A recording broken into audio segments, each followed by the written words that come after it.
આ એમોરા અને ગાલ્ડન ભેળી કરીને દવા નાખી, આટલો ઘાસચારો બીજો હતો આ બે મિક્સ કરીને દવા નાખી, 7 કલાકમાં એનું રિઝલ્ટ મળી ગયું. વરસાદ બી વરસ્યો હતું પણ આને ખોળનું વળવાનું ચાલુ થઈ ગયું, રિઝલ્ટ મળી ગયું. એટલે પીરાભાઈ એકરાથી દવા લાવી ત્યાં. એટલે પીરાભાઈ આમાં કેટલા કલાક છે દવા નાખ્યા? આ લગભગ 6 થી 7 કલાક થઈ ગયા. અને દવા તમે ક્યાંથી લાવી હતી? તંજીભાઈ ને એગરાથી. કયા તંજીભાઈ? તંજીભાઈ મણાભાઈ. એવું છે. આ પેલા મહેશભાઈ દુકાને બે મહેશભાઈ બે દુકાન ત્યાંથી જ લાવી દીધા. એવું છે એમ. આ 3 રસ્તા જેગોલ? 3 રસ્તા જેગોલ પરબતભાઈ પાર્લરના બાજુમાં જ. એવું છે. એટલે 6 કલાક પછી આવું રિઝલ્ટ મળે છે એનું? આવું રિઝલ્ટ મળે, જોઈ લો. તળાવમાંથી જેવો મળ્યું. આ થડામાંથી બળી ગયું છે ને? હા બરોબર. કઈ કઈ દવા તમે વાપરી હતી એમાં? ઓમાં એમોરા અને ગાલ્ડન બે ભેળી કરી નાખી હતી. રિઝલ્ટ તો સારું મળ્યું છે. તંજીભાઈ મનાભાઈ મેગાવાટની દુકાન ઉપરથી દવા લાવી હતી પીરાભાઈએ અને નાખી છે. બરોબર. એમાં પીરાભાઈને સારું રિઝલ્ટ મળ્યું છે. એમાં દવાનું નામ શું છે?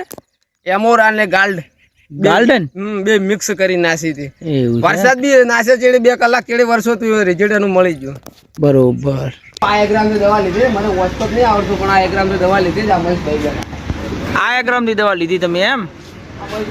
બરોબર. મહેશભાઈ પાસેથી લીધી. કઈ દવા હતી મહેશભાઈ? તમારે પીરાભાઈને કઈ દવા આલી હતી? અમને આલો ને, અમારે એવી દવા જોઈએ છે.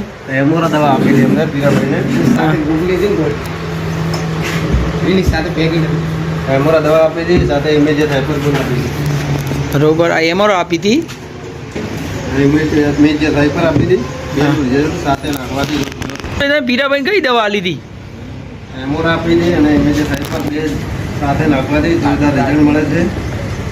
3-4 કલાકમાં રિઝલ્ટ બી મળી જાય છે. અને મહેશભાઈ કેટલા પંપની દવા આવે છે? આ આવશે 10 કંપની, આ આવશે 5 કંપની, 15 કંપની કુલ દવા થશે. પછી આ એમઆરઓ નાખ્યા પછી કશું નાખવું તો નહીં જ પડે ને? અને ખોળ તો બળી જ જાય છે. આ પીરાભાઈના ખેતરમાં મેં જઈને જોયું હતું તો ખોળનું રિઝલ્ટ તો બળીનું સારું દેખાય છે અમને. બરોબર. એટલે આ તમારી એગ્રો ઉપરથી